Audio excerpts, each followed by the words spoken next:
We had a title change at NXT Halloween Havoc, plus Samantha Irvin reveals the real reason for her WWE exit, and Ricky Starks is making an in-ring return. It's all in the Cultaholic Wrestling news right now. So last night it was spooky. You love a spooky themed pay-per-view, don't you, Chad? Famously do, yes. You're a big fan of the spookies. Yeah. And it was Halloween Havoc. Fallon Henley becoming the new NXT Women's North American Champion. Yes, she defeated Kalani Jordan, but it wasn't quite fair, Tom. It was one of those spin the wheel, make the deal matches. The wheel landed on Spinner's choice, and logically, the heel faction chose a gauntlet match. We'll all take on Kalani Jordan. We'll all go together when we go, and they'll do one by one. One by one. And it seemed for a little bit, I think they did quite a good job here, because it seemed like Kalani was going to overcome the odds and beat 3 consecutive opponents, but on that last one, she fell to Fallon Henley, ending her title reign. But that's not the end of the story. It certainly isn't, because as Fatal Influence were in their pomp celebrating, we had an appearance by Zarya, the former Delta,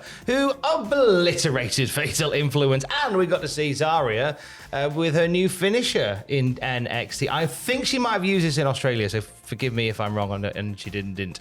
But she hits Fallon Henley with the F5. Oh, very nice indeed. So we have a new owner of the F5 and no one else. Yes. Zarya leaving the champ and her teammates flattened, and she will have her NXT debut on Tuesday. I was thinking there was going to be maybe a bit of a bait and switch they did here, because earlier in the night, Zarya came out at the end of the tag team match featuring the women at the top of the division, Roxanne Perez, Cora Jade, Julia, and Stephanie Vakir. But then she came out at the end of that match, kind of stared them down, and I thought, oh, they're not getting her involved in it. Like we'd speculated, I thought, oh, well, we were wrong. They're not getting her involved in the North American title scene. But then she came out later on as well and did the F5, and hooray! Hooray! Hurrah! I'm glad that they're keeping her separated from their other 2 big newcomers to the division, Julia and Stephanie, because too many big names, I think they'd all take away from each other's shine, but keeping her slightly separate, good. Yeah, that's it. I put the title on the North American Women's title on Zarya very quickly. Yeah. Sorry, Fallon Henley.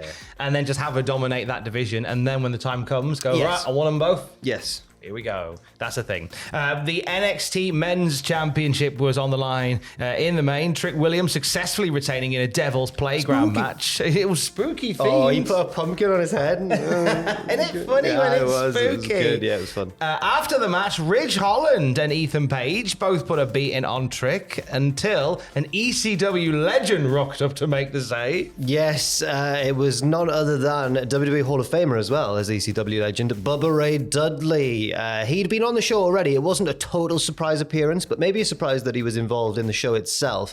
But he'd been doing kind of live analysis of the show along with his broadcast partner, Dave LaGreca. And we'd seen a bit of a confrontation earlier on in the night between Ridge Holland and Bubba Ray Dudley. Despite Bubba nullifying Ridge here, or kind of making the save, I do think they've set up Ridge as the next big challenger to Trick Williams still. Oh, but before that, we have the small matter of a show at the 2300 Arena in Philadelphia. I wonder what kind of gimmick match Bubba Ray Dudley could team with Trick to have against Ridge Holland and Ethan Page. Is that what it's leading to? They haven't announced that, but that's my optics. That's my takeaway from it. He'll surely be involved in some way, maybe even as like a special referee or something like that. But I'd like to see, I think that would be good. Would it be maybe tables match? I'm calling a tag team tables match. Right. I'm calling a tag team tables match at the 2300 Arena, where NXT emanates from next week. We'll also have a hardcore match next week, which we found out on Halloween Havoc last night, with Jada Parker and Lola Vice settling their grudge, with former ECW manager, former assistant to the SmackDown general manager, Dawn Marie as the guest referee. Yeah, genuinely, like a very pleasant surprise, because Dawn Marie is one of those names that I just sort of never really considered one of the legends that we see pop up from time to time in WWE in the modern era. So it was very nice to hear her announced. Just backstage by Ava in a backstage segment, she went, and it will be Dawn Marie. And then the crowd, you heard them go, oh! And she said it, she did hype it up a little bit, but she said it as though Dawn's always around, and she's not. And I think everyone was kind of caught off guard in a good way. She's so crafty, that brilliant general manager, Ava. Yes. She is the best of all general managers. On my recent GM rankings that I'm making Joel do every podcast now, she is top. Of course she is. She runs a tight ship. Adam Pearce, really bottom. Raw is chaos every week. It's just, speaking of general managers, somebody that could learn something from Ava, William Regal. Yes. He popped up last night, didn't he? Yes, he will appear on NXT this coming Tuesday, it was confirmed, but in a bit of a surprising manner because Lexis King's been looking for a corner man when he takes on Charlie Dempsey for the Heritage Cup in the Rounds Rules match. He was looking around, he was asking various baby faces. Nobody likes him because he's a recently reformed heel. They don't trust him still. And William Regal will be his corner man, but against his own son. Ooh. Look at my son. This smells of shenanigans to me. Why would you not trust William Regal? Because he's born naughty. Yes, absolutely. The most trustworthy man in all of wrestling will be in the corner of Lexis King this Tuesday. Also this Tuesday, we have a gimmick match returning for the first time in a hot minute. It's a casket match, Yeah! Tom. And it's going to be on next week's NXT with Tatum Paxley taking on Wendy Chu. I think this seems like the blow-off between the two. They've had various confrontations, all spooky ones, of course. And it was a match determined by a spinning of the wheel in a non-wrestling segment on last night's Halloween Havoc. Wendy Chu also had a rough weekend at Bound for Glory, where she lost her match alongside Rosemary and then was attacked by her tag team partner as well. So that alliance looks like it's over. It's just them writing off Wendy Chu. Maybe, yeah, I suppose Jack so. Atkins will be furious. He loves the whimsical Wendy Chu, yeah. So it'll be interesting to see what comes of that. Well, thank you so much if you joined us for live reactions to NXT Halloween Havoc with Ross last night. And also congratulations to Ross and Kayla. Massive congratulations to Ross and Kayla. Got engaged on the weekend. Look They at that. did. Are we putting the picture up? Yeah, Oh, why yeah, not? fair enough. It's out there. I saw you gesture and I went, There it okay. is. Yes, Ah. congratulations. Massive congratulations. I love that. Everyone's getting involved in the wedding shenanigans. I'm happy to offer some tips involving cake and other things. So congratulations to Ross and Kayla. Delightful news over the weekend. Samantha Irvin on Instagram gave us the real reason why she left WWE. Yes, Surprised us all, didn't it? It really did. She basically said it was down to the fact that I think there's various factors at play because it had previously been reported that the schedule meant she couldn't spend as much time with her daughter as well. But one of the reasons was down to the fact that she just didn't want to be a ring announcer and wanted a more active role on screen in WWE. She said, I don't like announcing. I'm serious. Announcing was only supposed to be my way in. I wanted to manage, maybe even become general manager one day. But WWE saw no other future for me besides announcing. I love watching the action, but I don't love being an announcer. I saw some really awful wrestling opinions on this over the weekend, and I get opinions are, they are like bottom holes, and everyone's got one. But people, if you spent the weekend dragging Samantha Irvin for choosing to not do a job that she doesn't like anymore, just because she's really good at it and she doesn't want to do it anymore, get in the bin. Come on. I think it kind of might be.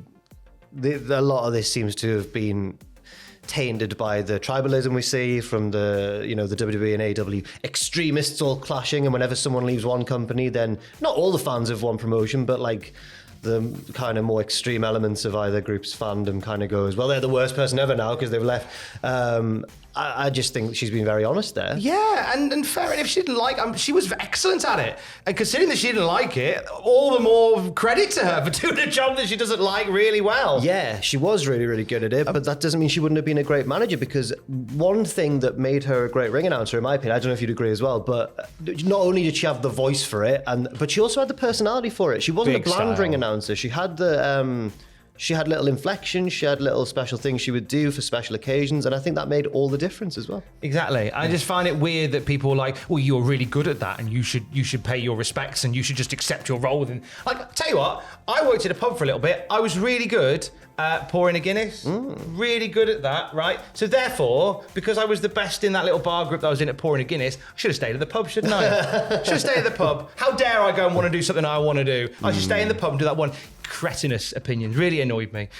Samantha Irvin, best wishes. Go be a bin man. Go. Do whatever you want. Do whatever you Yeah. want. Here's a wild idea. Just go and do what you want and bore off everybody else. Fine Alamo, Ricky Starks. He's back in the mix, baby. He certainly is. His AEW status is still uncertain, and he's been absent from AEW for months on end. But Ricky Starks resurfaced last night at Glory Pro Wrestling, attacking Sean Logan and announcing that on November 24th, he'll be back in the promotion to face Cody Lane.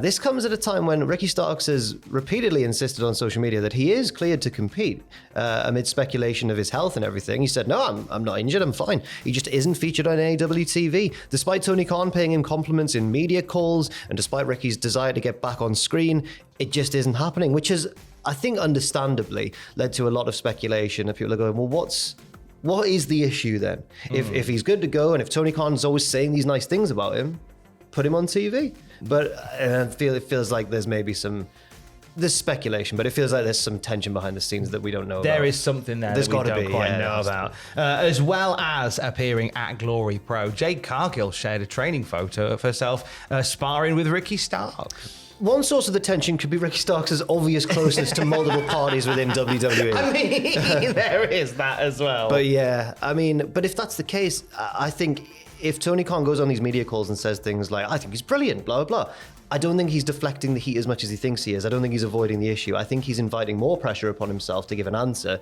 because it just makes people think, well, if you're saying he's really good, put him on your TV show, one of your many TV shows then, Tony. I don't understand. It's a strange situation. Good to see him back in the ring, though. It is great to see him back in the ring, and I'm excited to see what he does next. We'll have more on that, obviously, at cultaholic.com. On the podcast feed, we caught up, we had an exclusive with the newest member of Bullet Club, Robbie X. Big fan of Robbie. We've followed his career on the indies over here for many years. One of the more underrated long-term members of the UK wrestling scene for so long now. You can always know that if you're turning up to a UK show, Robbie X is on the card, you know his match is going to be a great one. Exactly. So to see him get his flowers and join Bullet Club is really exciting. So he gave us an exclusive just before the weekend whilst he's in Japan. You can listen to that on the podcast feed right now. And for the latest wrestling news at any time, you can check out cultaholic.com. Stay safe. Love you. Bye.